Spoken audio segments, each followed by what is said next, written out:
at number 5 we have Aztec death whistle. In 1999 in the Temple of Tlatelolco in Mexico, archaeologists discovered a skeleton of a 20-year-old sacrificial victim who was clutching onto 2 skull-shaped figurines. Historians investigated the objects and initially thought the clay sculptures were just simply toys, so they catalogued and stored them in a museum warehouse. Years later the clay sculptures were found again, and someone had blown into the device, and the sound that came from it was a terrifying screaming sound. This sound has redefined historians' understanding of pre-Hispanic instrument and rituals, but it's truly haunting, and many wonder why these instruments were even made. Other archaeologists have found other instruments made of clay, animal skins, seashells and other materials at Aztec and Mayan sites across Mexico, but nothing scarier than the death whistle.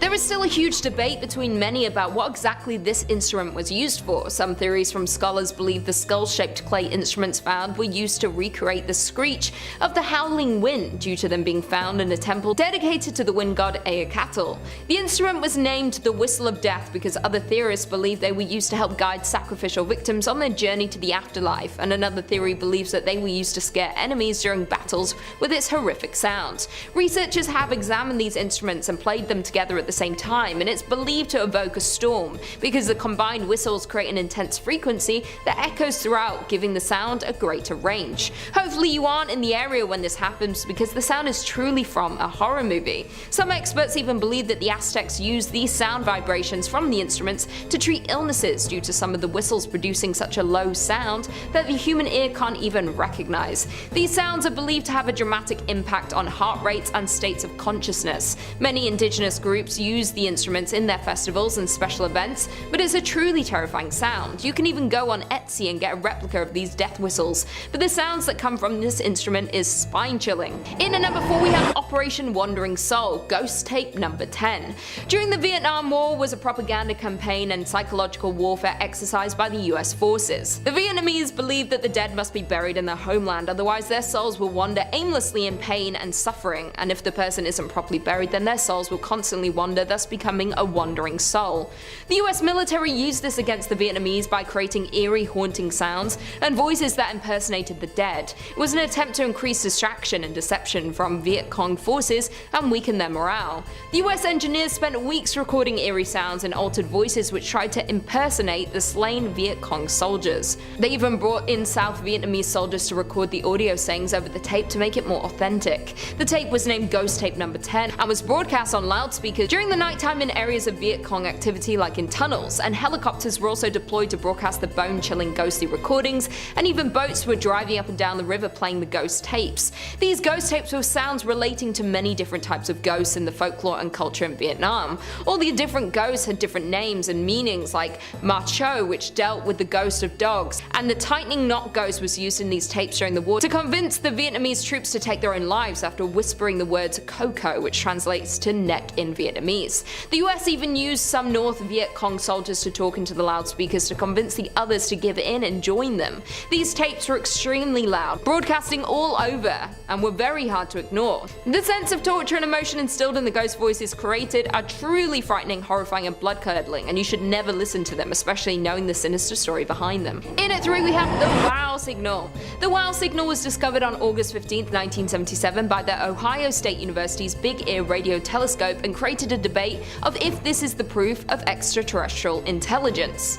A few days after the recording, astronomer Jerry R. Eman was going through the 72-second recording. He was so impressed by his finding he circled the signal's intensity and wrote the comment "wow" beside it, which is how the famous signal was named. The large telescope was designed by radio astronomer John Krause and was built by university staff, volunteers and part-time laborers in the 1960s. It was constructed by funds from the National Science Foundation. It was made to be the most accurate radio map sky ever, and to this day astronomers around the world recognize and still question the wow signal.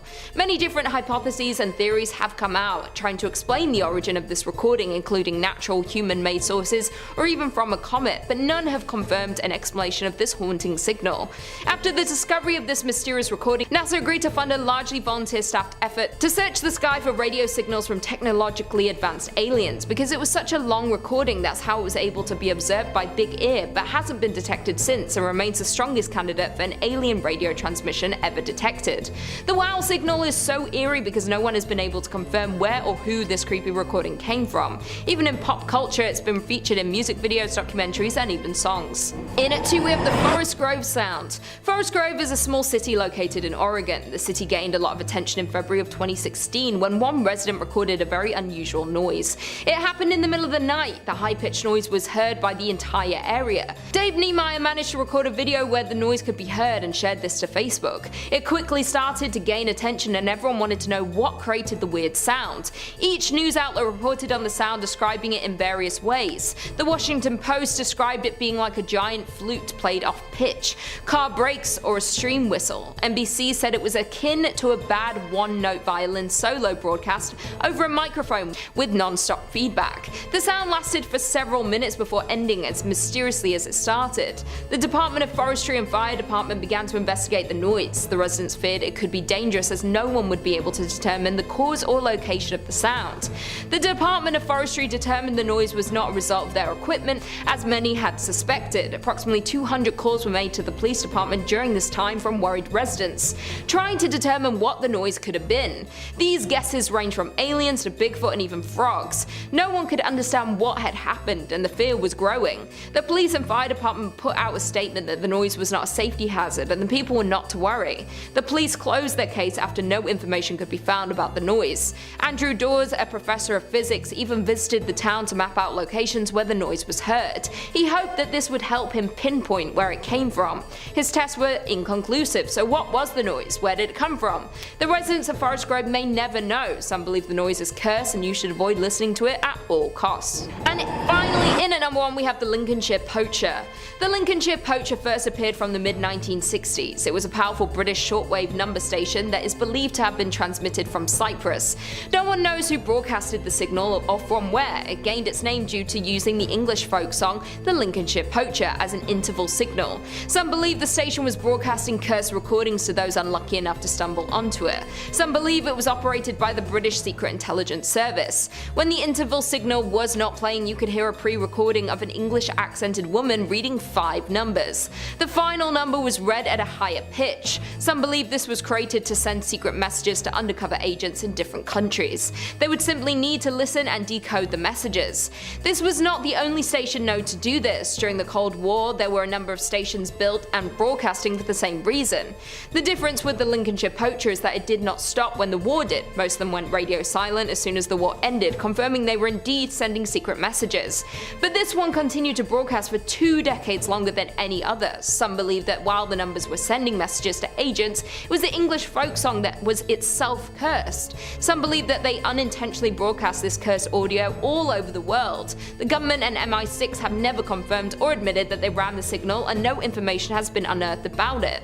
In June 2008, the signal finally stopped. Since then, nothing has been heard from the Lincolnshire Poacher. It might forever be a mystery. Today, the folk song is widely avoided, as it's believed to carry a curse that infected many during the time it was broadcast from the station. Number 5 on this list is Alexander Scriabin's Piano Sonata No. 6. This sonata was composed in 1911 by the Russian composer and pianist Alexander Scriabin. It is one of the creepiest sonatas ever done though, and even its composer thought so. Wikipedia says, as it is one of the late piano sonatas of Scriabin's career, the music consists of a single movement and is almost atonal, although it is sometimes listed as being the key of G. Scriabin reportedly never played the sonata in public because he feared its darkness. According to Scriabin's biographer, Fabian Bowers, the 6th sonata is a nether star. Its dark and evil aspect embraces horror, terror, and the omnipresent unknown. Only my music expresses the inexpressible, Scriabin boasted, and called the 6 sweet and harsh harmonies nightmarish, murky, dark and hidden, unclean and mischievous. When he played excerpts for friends, he would stare off into the distance away from the piano as if watching effluvium rise from the floor and walls around him. He seemed frightened and sometimes shuddered. That's really scary, guys. If I was sitting around the dinner table and watching my piano player literally shudder to himself as he's playing his own music and then go into some deep dark trance, then I think I'd be a little on edge. Nightmarish, murky, unclean. These are not the words I like to hear when somebody is describing a song, especially when it's the literal writer of the song who's saying that. Number 4 on this list is Lavender Town. Okay, so first off guys, I am a massive Pokemon fan, so much so that I even have my own Pokemon YouTube YouTube channel called Polyrad, check it out. But because I am so well versed in this series of games and have played through all of them multiple times, I think I can very intelligently speak on this entry. Lavender Town is a town introduced in the first generation of Pokemon Red and Green. The player gets to this town pretty early in the game, and once they step foot into it, gets hit with the creepiest Pokemon song that has ever been recorded. It's this soft but chilling song that honestly makes you feel just empty inside. The town itself is home to the Pokemon Tower, which is where a bunch of ghosts reside, so it makes sense why this town is so scary. Also, when the player gets there, all the NPCs are talking about how Team Rocket has murdered a Marowak and now its ghost is haunting the town. Thing is, this Marowak isn't the only thing to have died because of this place. Apparently in Japan, when these games were released, over 100 children took their own lives after listening to this song. Something about the chords seems to affect young children in a way that it doesn't affect adults. It does something to their mind and sends them to this horrible place. If they don't take their own life, then sometimes they get hit with other ailments as well. Psychosis and overall sickness have all been talked about when people listen to this freaking song. It's really scary and truly horrible that a game as amazing as this caused so much tragedy. Now, I do want to say that this isn't an absolute rule, obviously. I've listened to this song many times through my playthroughs and I'm still okay, but just be aware that if you do choose to play through these games again, then this could be a factor. Number 3 on this list is Tiptoe Through the Tulips. So this entry was actually a recommendation by a user from the first part of this series. Baron Zemo commented, "I swear, Tiny Tim's Tiptoe Through the Tulips has got to be haunted." I did some digging and you honestly might be onto something. Tiptoe through the window, by the window. That is where I'll be. Come tiptoe through the tulips with me. Oh, tiptoe from the garden, by the garden of the willow tree, and tiptoe through the tulips with me. Those are the first lyrics of that song, and already I'm a little bit creeped out. Now, if we take the lens of scary out of it for a second, these lyrics, they could be very sweet. Come, tiptoe through the tulips with me. Like, that's a really sweet thing, but something about the way that this song is done, it just makes it so eerie. The question is why though? What is it about this song that gets to us? Well, there's several great articles actually breaking this down. A great one written by Paranormal says, the real reason Tiptoe Through the Tulips makes people feel uncomfortable is the same as the reason why so many people are afraid of clowns. A clown's costume exaggerates facial features and some body parts such as hands, feet, and noses. In the case of clowns, these physical inaccuracies can be read as monstrous or deformed as easily as it can be read as comical. Their makeup transforms them from a normal person into somebody from the so-called uncanny valley, a term used to describe a figure which is lifelike enough to be disturbing but not realistic enough to be pleasant. Tiptoe Through the Tulips falls into the uncanny valley too. Tiny Tim doesn't perform the song in a traditional singing style, and his voice isn't quite silly enough to make it comical. It just comes across as slightly sinister. In the same way as clowns portrays an idea of forced fun, Tiny Tim's rendition of the song is almost too happy,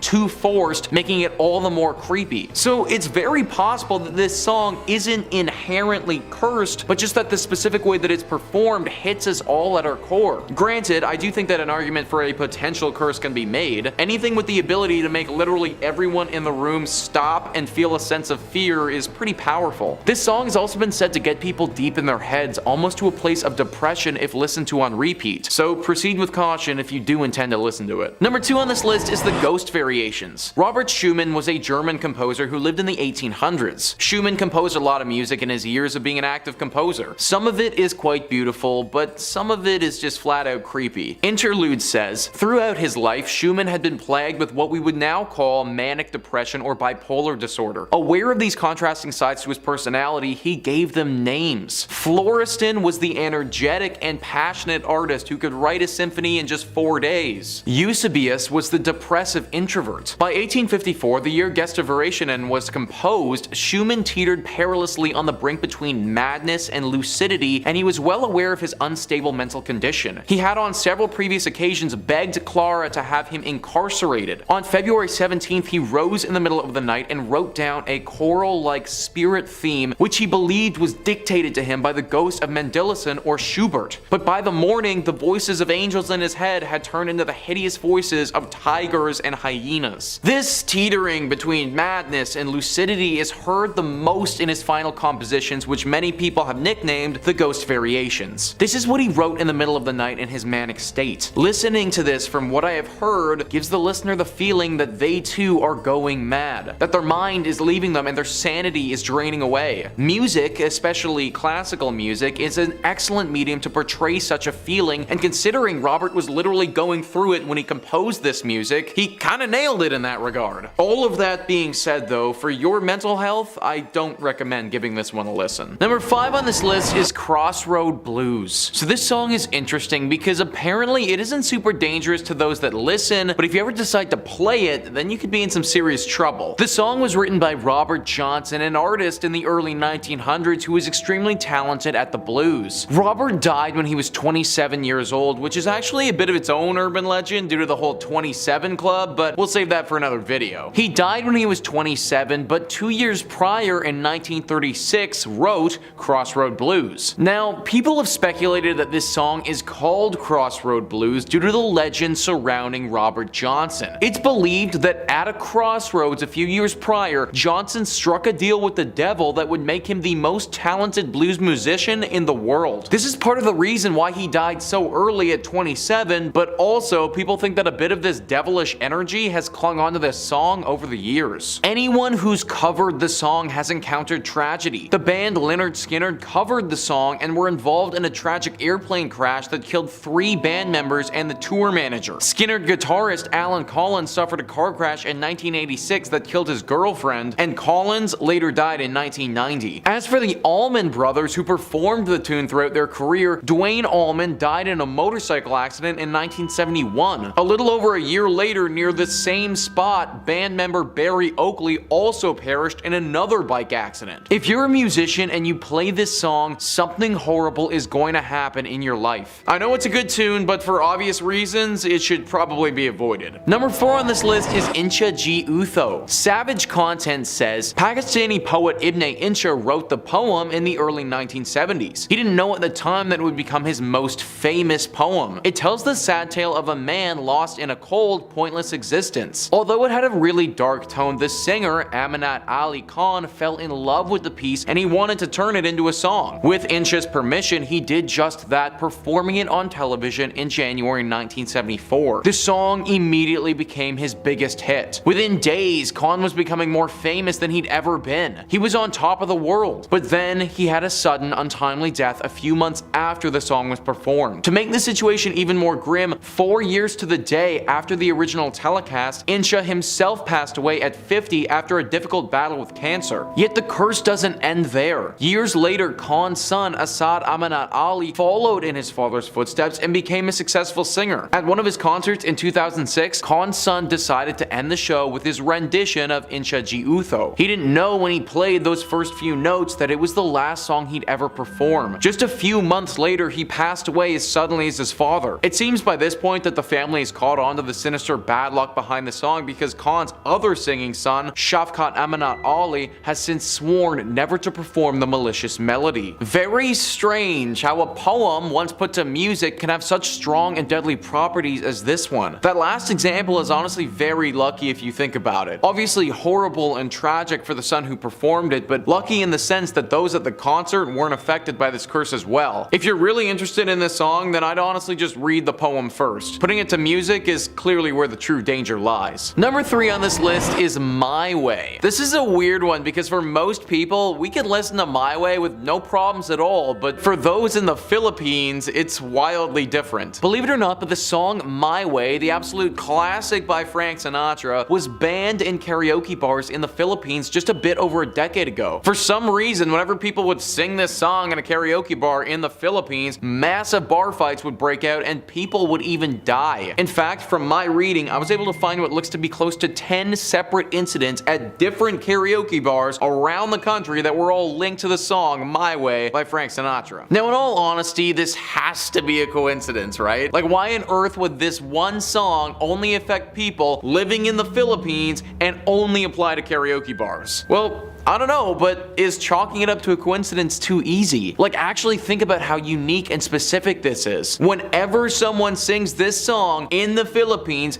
at a karaoke bar, a brutal fight will break out and someone will very likely die in the process. Pretty specific to just be a coincidence if you ask me. Comment down below what you got though. Coincidence or curse. Number 2 on this list is the glass harmonica. That's harmonica with an A, not harmonica. They may sound the same, but I promise you they are very different. The glass harmonica is actually an instrument, and instead of a specific haunted song, in this entry we're looking at any song that's played by this instrument. Now this instrument, when it was in circulation, was actually pretty well regarded in the musical community. John Roach writes, "The glass harmonica was very popular from the start. 400 works were composed for it, some unfortunately now lost, and probably about 4,000 instruments were built in 70 years. The instrument adored or hated roused passion. Paganini said, such a celestial voice. Thomas Jefferson claimed it was the greatest gift offered to the musical world of this century." That's a pretty glowing compliment coming from Thomas Jefferson. So if this instrument was so adored, why don't we see it anymore? Well, it has to do with the nature of the sounds it makes and how it affects our bodies. John Roach goes on to say, in his Method to Teach Yourself Harmonica, J.C. Miller retorts, "It is true that the harmonica has strange effects on people. If you're irritated or disturbed by bad news, by friends, or even by a disappointing lady, abstain from playing. It would only increase your disturbance." The harmonica was accused of causing evil such as nervous disorder, domestic squabbles,